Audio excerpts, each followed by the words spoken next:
Hola Lanzas. Hace más de 70 años comenzó la Guerra de Corea, el único conflicto internacional de envergadura en el que ha participado Colombia. Fue la primera confrontación armada de Estados Unidos y sus aliados contra las potencias comunistas luego de la Segunda Guerra Mundial. Un conflicto que después de 3 años y 4 millones de muertos terminó en tablas. La guerra comenzó el 25 de junio de 1950, cuando 100.000 soldados de Corea del Norte, con apoyo soviético y chino, invadieron el sur de la península con el fin de unificarla bajo el gobierno comunista de Pyongyang.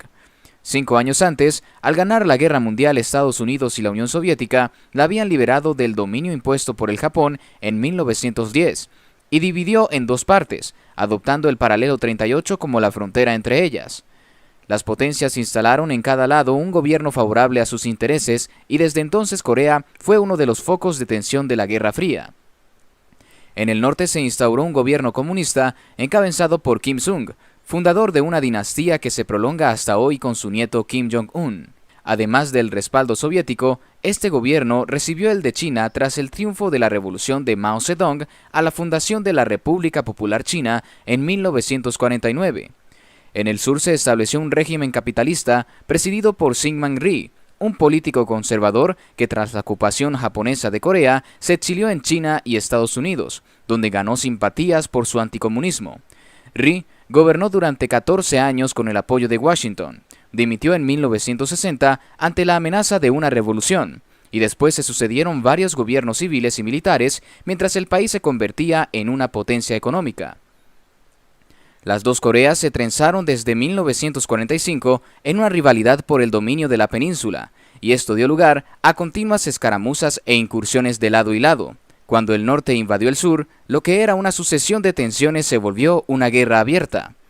El día de la invasión del Consejo de Seguridad de las Naciones Unidas, a instancias de Estados Unidos, exigió a los invasores retroceder hasta el paralelo 38 y pidió a sus países miembros ayudar a Corea del Sur a rechazar la agresión. Así se organizó la intervención de la ONU, encabezada por Estados Unidos, y con fuerzas de otros 15 países, entre ellos Colombia, el único de América Latina. La decisión del presidente Laureano Gómez de enviar tropas a Corea no fue motivada solo por el llamado de la ONU. Elegido el 27 de noviembre de 1949 en unos comicios considerados ilegítimos por el Partido Liberal y enfrentado a los primeros brotes guerrilleros, requería el reconocimiento internacional y su entrada al conflicto le ofrecía la oportunidad de obtenerlo.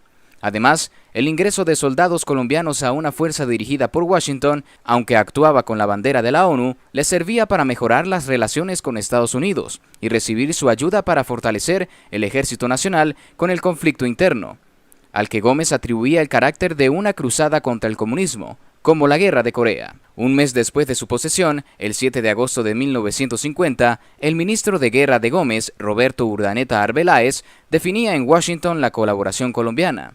En octubre, la fragata ARC Almirante Padilla, al mando del capitán de corbeta Julio César Reyes Canal, se unió a la séptima flota de Estados Unidos en la base de San Diego, California, mientras el embajador ante la Casa Blanca, Eduardo Zuleta Ángel, ofrecía los servicios de un batallón de infantería. Este fue creado el 26 de diciembre de 1950, integrado por soldados conscriptos y voluntarios y adscritos a la Escuela de Infantería. Fue puesto bajo el mando de oficiales que después ocuparon posiciones destacadas en la milicia, como los entonces coroneles Jaime Polanía Puyo y Alberto Ruiz Novoa, el capitán Álvaro Valencia Tovar y el teniente Gabriel Puyana García. La creación del batallón fue rodeada de la pompa de un hecho histórico.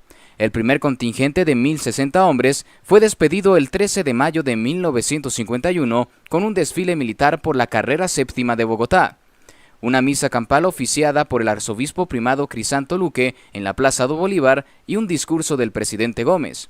8 días después, el batallón emprendió en Cartagena la travesía de 79 días rumbo a Corea en el buque estadounidense Aiken Victory, que hizo una parada de aprovisionamiento en Hawái y otra en el puerto japonés de Sasebo, antes de llegar al territorio coreano en un punto cercano al paralelo 38.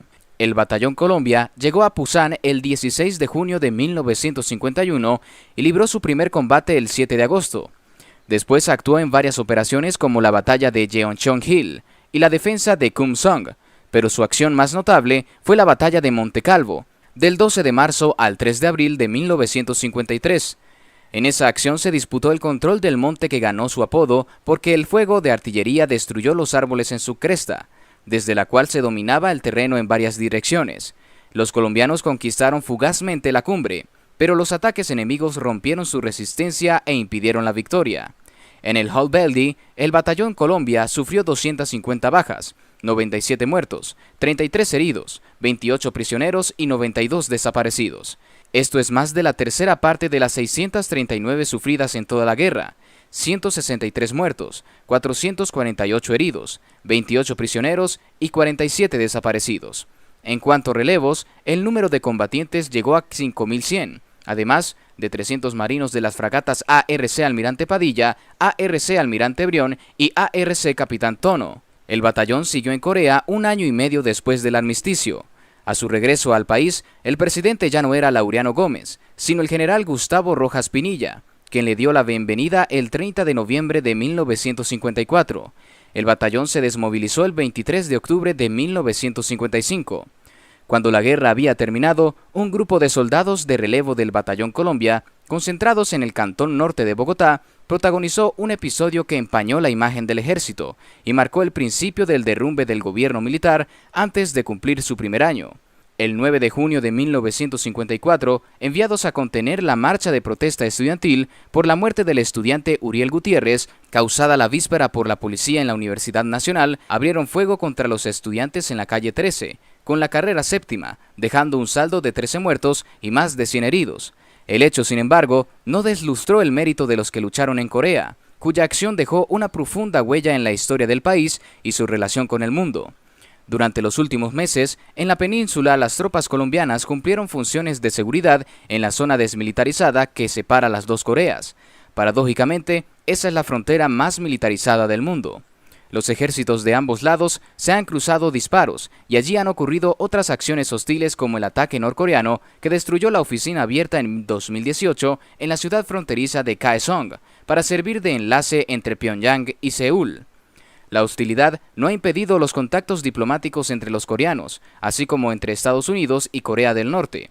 Kim Jong-un se reunió 2 veces con el presidente surcoreano Moon Jae-in en 2018 y otras tantas con Donald Trump en 2018 y 2019. Pero la situación no ha dejado de ser explosiva, sobre todo desde cuando Corea del Norte mostró al mundo su capacidad nuclear.